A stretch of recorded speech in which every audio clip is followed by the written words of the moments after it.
রয়েছেন সরাসরি আমাদের সঙ্গে দীপক, অর্থাৎ ইমাম মুয়াজ্জেম সহ সমস্ত ধর্মীয় ভাতা আগামী মাস থেকে বন্ধ করার সিদ্ধান্ত নেওয়া হয়েছে।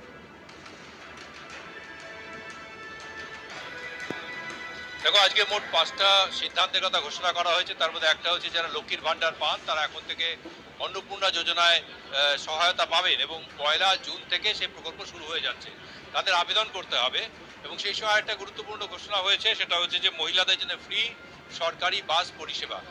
আর তৃতীয় হচ্ছে যে পে কমিশন গঠন করা হবে, কিন্তু কবে গঠন করা হবে নোটিফিকেশন দিয়ে পরে জানানো হবে। কিন্তু আমরা সবাই জানি যে বিজেপি তাদের প্রচারাভিযান চলাকালীন স্বয়ং প্রধানমন্ত্রীও বলেছিলেন যে সরকার গঠনের পর ৪৫ দিনের মধ্যে 7ম পে কমিশন গঠন করা হবে, কিন্তু সেটা আজকে বলা হলো না, বলা হলো নোটিফিকেশন দিয়ে জানিয়ে দেওয়া হবে।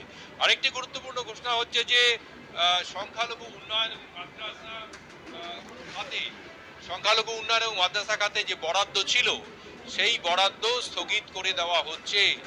আগামী দিনে এর অনুসন্ধান করা হবে, তারপর রাজ্য সরকার নতুন করে সিদ্ধান্ত নেবে এই বিষয়ে সরকারের পদক্ষেপ কি হবে।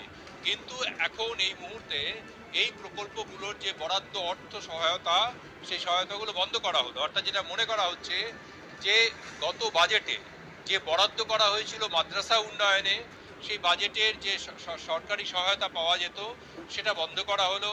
ইমাম মুয়াজ্জিম সংখ্যালঘুদের উন্নয়নের জন্য যে ভাতাগুলো ইমাম মুয়াজ্জিম তাদেরকে দেওয়া হতো সেটাও স্থগিত করে দেওয়া হলো। আগামী দিনে খতিয়ে দেখে সরকার পদক্ষেপ করবে কোনটা দেওয়া হবে কোনটা দেওয়া হবে না, আদৌ কোনটা দেওয়া হবে কি না। আরেকটি একই গুরুত্বপূর্ণ সঙ্গে বিষয়, দীপক, তোমাকে একটু বিরত করছি যে 1 জুন থেকে অন্নপূর্ণা প্রকল্পেরও অনুমোদন দেওয়া হলো। নির্বাচনের আগে প্রতিশ্রুতি ছিল বিজেপির এবং সেই প্রতিশ্রুতি মতনই কিন্তু এই অন্নপূর্ণা প্রকল্পের অনুমোদন দেওয়া হলো।